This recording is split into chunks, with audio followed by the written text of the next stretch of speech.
Hello, this is Mark Petzold, Freedom Fire USA. Thanks for watching.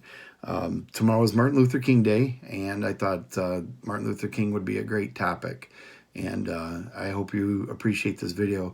Keep in mind as we go about as you watch this video, while I'm using Martin Luther King as a subject, we're actually the topic. And I really hope that we see this as a personal conversation. So today at church, Martin Luther King was the subject as well, and it was a great service. There was a lot more than I can even cover right now, but basically, one of the things that really resonated with me is what prepared Martin Luther King to be a difference maker in America during the civil rights era, and continues to be a difference maker, truthfully. And one of the things was that when Martin Luther King went to college, and by the way, he went to college and accelerated quite quickly at a young age. One of the things was he wouldn't just read what the reading list was or what the assignments were. He viewed that as indoctrination. What he did was because he really wanted to learn, he just didn't want that perspective. He would actually go out and actively seek counter opinions to whatever the professor was saying, and go from there. So then after he did the reading, he would pray on it, he would contemplate it, and draw his conclusions from there. So basically, what the principles he stood on were ones that he took from different areas and developed it. You didn't just parrot an opinion. In today's world, a lot of times there's two sides to arguments, or at least they're viewed as two sides. If you would take CNN and Fox News, for example, those are viewed as polar opposites. I would argue that, truthfully, they aren't really that different. But nevertheless, if they're viewed culturally, perception is reality sometimes, right? So, and today it's perceived that Fox News and CNN are polar opposites. So he would, for an example, he would turn off Fox News after watching it and then watch CNN to see what they're both doing. Just an example of a modern day approach. And going through what I do, a lot of times I touch on hot topics and use different subjects. And it's not about whatever it is I'm talking about.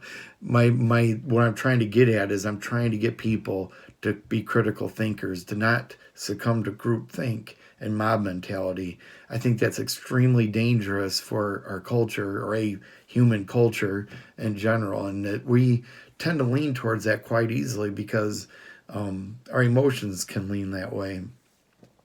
And if you look back through human history, I mean, it's really nothing new. I mean, it just does not go well when the mob mentality is happening. So, a person might say, hey, Mark, that's pretty arrogant, because it sounds like you're kind of comparing yourself to Martin Luther King. To that, and this is one of my main points of this video, rather than looking at me like I'm arrogant, how about why aren't you striving to be like Martin Luther King?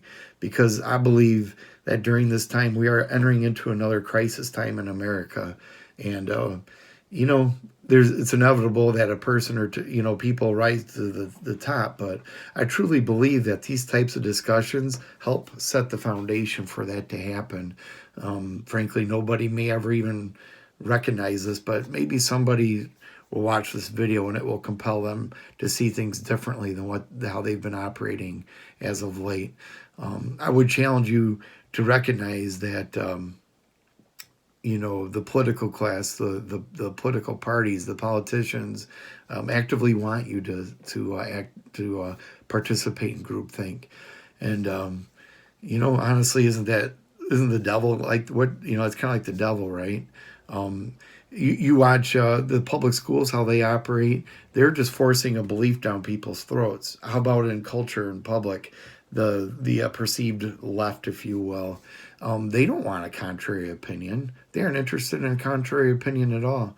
Are you interested in a contrary opinion? And if you aren't, why?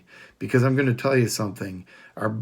The truth is our greatest weapon. Not a personality, not a political party, Nothing. If you look at the people that are acting rebellious towards God, the worst thing that can happen to them is truth is put before them. And so I encourage you to seek the truth. And frankly, also, I'm going to mention, if you aren't a believer, if you don't understand the grace from God that would allow you to activate critical thinking in public, if you struggle with hatred towards people, there's grace that's available that comes from Christ's sacrifice on the cross, where you can live actually in grace. You think about it, Martin Luther King was encouraging people not to have armed revolution. He was encouraging people to have a peaceful protest and a peaceful revolution, because I believe, and for myself as a former Tea Party leader, if you misbehave, if you act out according to what the devil would like you to act out like, what happens is all the focus goes from the message of truth that you're bringing forward, and then it gets focused. It's the rope-a-dope. It's the devil's having you look at this hand, comes around with a roundhouse over here and knocks you out. That's what happens. And actually, it's you. He's letting you hit yourself in the face. So we need to do a lot better than our current culture is, where our current culture is at. And I hope Martin Luther King, for the good and understanding, he was not a perfect man. But if you can look at what impact he had and what can we learn from it, and you know what, maybe there is a next Martin Luther King out. Maybe maybe the next generation will have somebody that will be even a greater impact than Martin Luther King was.